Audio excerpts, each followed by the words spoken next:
Caros amigos do canal Via Romana, eu sou o professor Rafael Queiroz e hoje nesse vídeo nós vamos tratar de uma questão interessante sobre a Ucrânia e a pergunta que vai guiar essa apresentação aqui nossa hoje é: existe ou não uma nação ucraniana, um povo ucraniano? E por que a gente vai entrar nesse mérito? É muito simples. Dias atrás, o Dom Bertrand de Orleans e Bragança, príncipe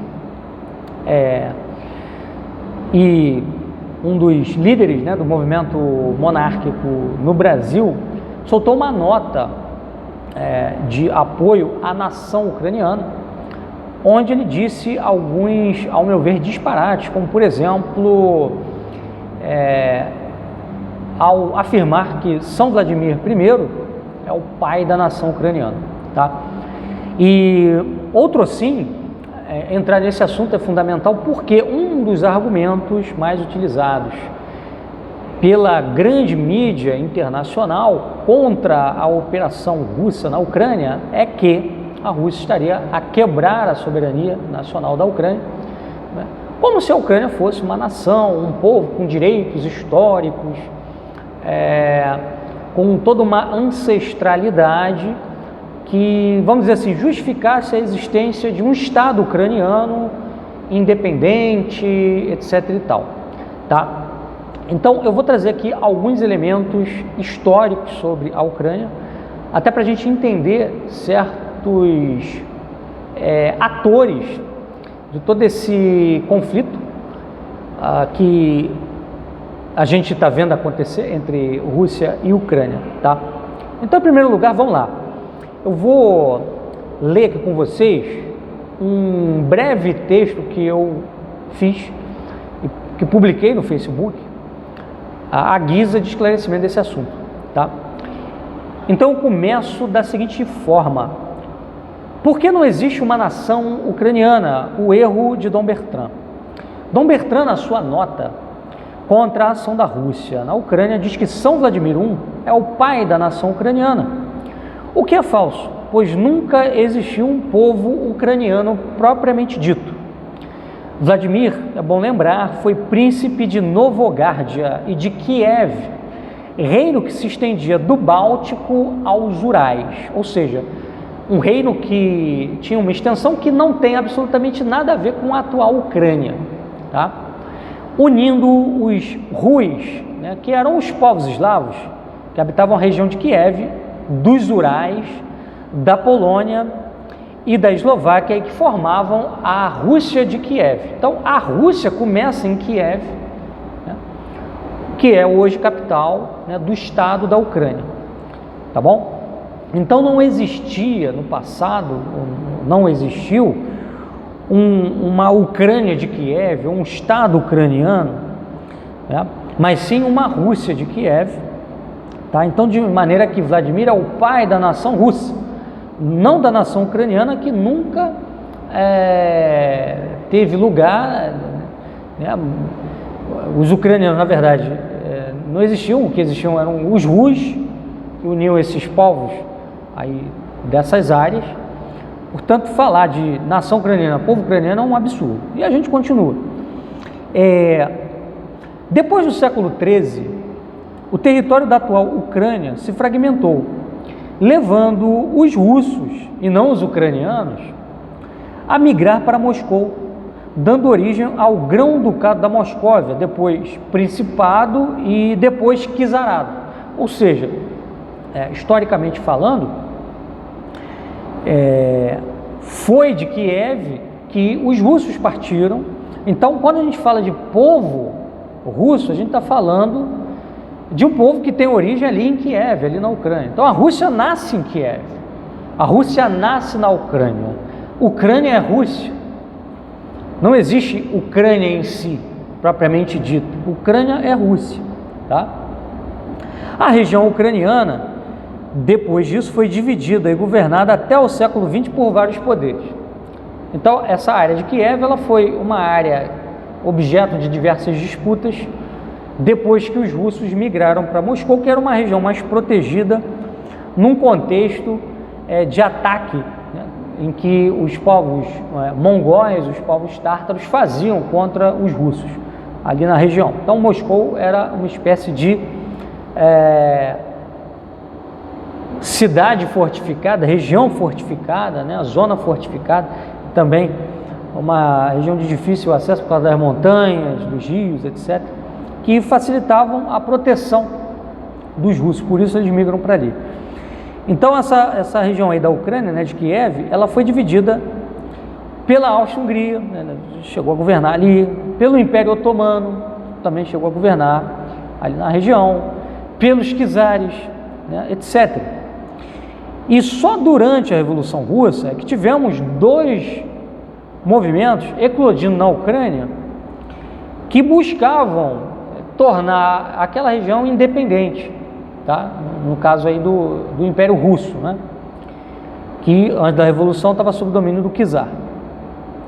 Então você teve um movimento que tentou criar uma república popular no país, inicialmente declarado parte da República Russa, tá bom? E essa República Russa era nada mais nada menos do que a República do Exército Branco que lutou contra os bolcheviques, tá certo? Então, quer dizer, a Ucrânia inicial, essa Ucrânia República Popular, seria parte da República Russa, uma província dessa República Branca, né, anti-bolchevique, tá bom? Essa República Popular da Ucrânia, ela durou somente 8 meses. Ela teve uma existência muito rápida. E esse movimento, ele era liderado por Simon Petliura, que era pró-Alemanha guilhermiana, ou seja, o Simon Petliura, ele queria criar uma república na Ucrânia sob inspiração da cultura alemã guilhermiana, aquela cultura imperial alemã, né, do segundo Reich, do Reich guilhermino, tá? Do Reich Hohenzollern, que acabou sendo derrotado na Primeira Guerra, tá bom? Ao mesmo tempo, se desenvolvia a Revolução Bolchevique, e aí surgiu dentro dessa região aí da Ucrânia, tá, liderado, né, pelos bolcheviques ucranianos, um movimento que queria criar uma República Socialista Soviética da Ucrânia, tá? Então, aí que começa a surgir um delineamento mínimo de uma história de um Estado ucraniano, tá bom? Mas isso dentro também de um esquema bolchevique ou então de um esquema anti-bolchevique. Vamos lá. A República Popular Ucraniana, que a gente já falou, declarou sua independência em janeiro de 1918. Em abril de 1918, formou o chamado Estado Ucraniano, liderado por grandes fazendeiros, anti-bolcheviques. Mas em 1921, a República Socialista Soviética Ucraniana, ou seja, os bolcheviques ali da região da Ucrânia, conseguiram vencer o Estado ucraniano liderado por esses fazendeiros, tá? E aí, em 1921, essa República Socialista Soviética Ucraniana vai se unir à União das Repúblicas Socialistas Soviéticas, tá bom? E a gente vê aí o seguinte: o que existiu em termos de Estado ucraniano antes do fim da União Soviética, né, foi uma coisa que durou aí, né, no máximo 3 anos, tá? E no seio de uma guerra civil, onde você não tinha nenhuma definição de um Estado ucraniano efetivamente falando, tá? Então não existe, portanto, uma história da nação ucraniana, pois tudo ali se confunde com a história russa.